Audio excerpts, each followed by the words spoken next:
thank you for the invitation. So I came to Luxembourg in 1992. I was working for a company in the UK, and I was a graduate, and I graduated when there was a recession on in the United Kingdom, so it was a different job from the direction I wanted to go in. And they said, oh, you speak a little bit of German, can you go to Luxembourg for 3 weeks? So I came to Luxembourg for 3 weeks, and 3 weeks became 32 years.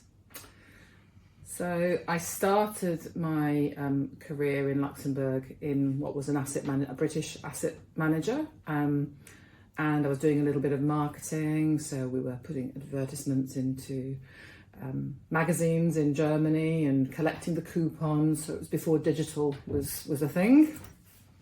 So I did that for many years, and then I moved to an organisation which was a Dutch wealth manager. And when I was there, I was looking after marketing for Europe, and then they said to me, could I look after human resources? So I looked after human resources, but I was a marketeer, so I didn't understand human resources at all. So I guess what I was doing back in the day in the 90s was what is now called employee engagement, because when you're a marketeer in human resources, that's what you're doing. And my entrepreneurial journey started in 1999 when I set up a company which was in recruitment for the financial services industry in Luxembourg, and I've never looked back since. So yeah, I've been an entrepreneur in Luxembourg since 1999.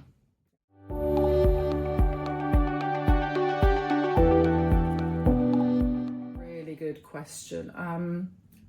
I think probably one of the challenges looking back was the fact I didn't speak Luxembourgish at the time. My French also wasn't really brilliant at the time.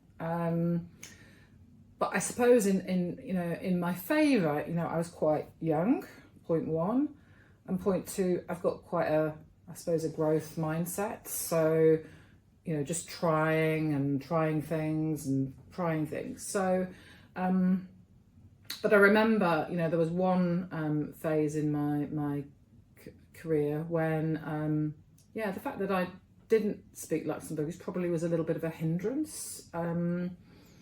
But now I speak it. It's okay. I speak a bit of Luxembourgish.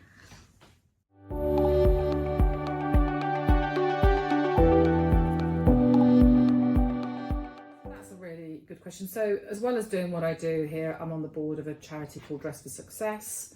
So we help women re-enter the workplace. We also do work with migrants. So doing work for Dress for Success in an organisation has been something which has been really, really nice. I think we shouldn't forget how important volunteering can be. And even outside of Dress for Success, if I see somebody who really needs help and can't afford it, I help them.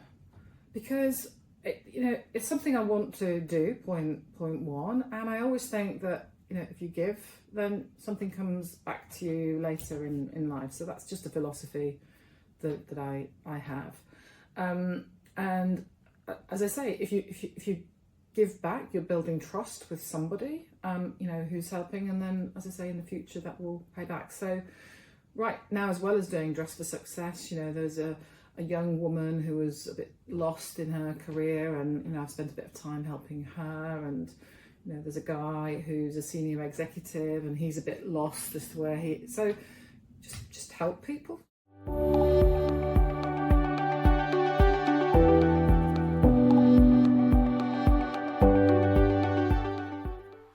Well, I think again, by volunteering, and especially in a country like Luxembourg, you're going to meet some people by volunteering. So by helping either an organisation or another human being, you're going to be building some trust. You're also going to be demonstrating the skills and probably the hunger that you've got. And that's something, probably looking back, I always had hunger. I came from, not a middle class background, a low class background in the UK, and I was hungry.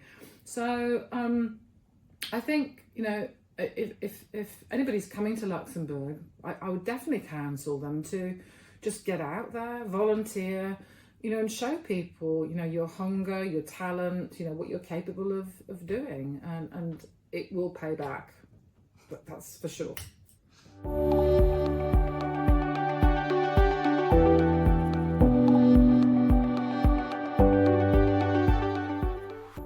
So probably actually learning about coaching. So my coaching journey started when my daughter was born. So my daughter, I really wanted a baby. I was struggling. I had ectopic pregnancies, and I went through IVF, in vitro in French. So I was pregnant with my daughter, and I built up this nice business. And I thought, right, well, here's a real opportunity to sell the business because somebody wanted to buy it. My two business partners didn't want to sell it. So I was upset, and I thought this was going to be an amazing thing for me. Pregnant, got my daughter through IVF.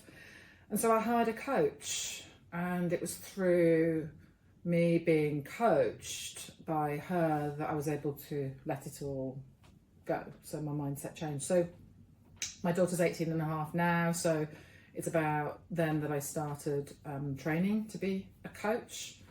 And coaching brings all sorts of skills for life and for the workplace. So whether you're a senior director on a board, or whether you're a young person in an organisation, what is coaching about? It's about creating a safe space. It's about being able to ask powerful questions in that safe space, maybe challenging.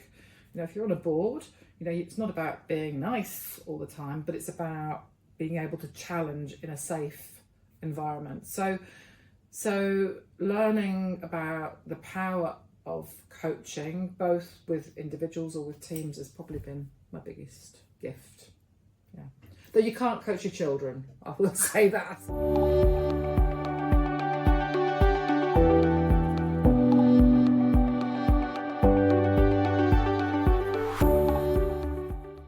So I think, as I've said before, for me it's a no-brainer. I think wherever you are, in Luxembourg in particular, get out there, get involved, make connections, and it's not just about sort of what I call hardcore networking at events. It's about just demonstrating what you're capable of doing, and it could be something really small. This is not about you being perfect. So my invitation would be to say, have a growth mindset, get involved, roll up your sleeves, and through acting, you will learn. And I love that in my own life. I don't know everything. I'm learning every single day. So roll up the sleeves, get stuck in, and you will learn, and you'll make connections, and yeah.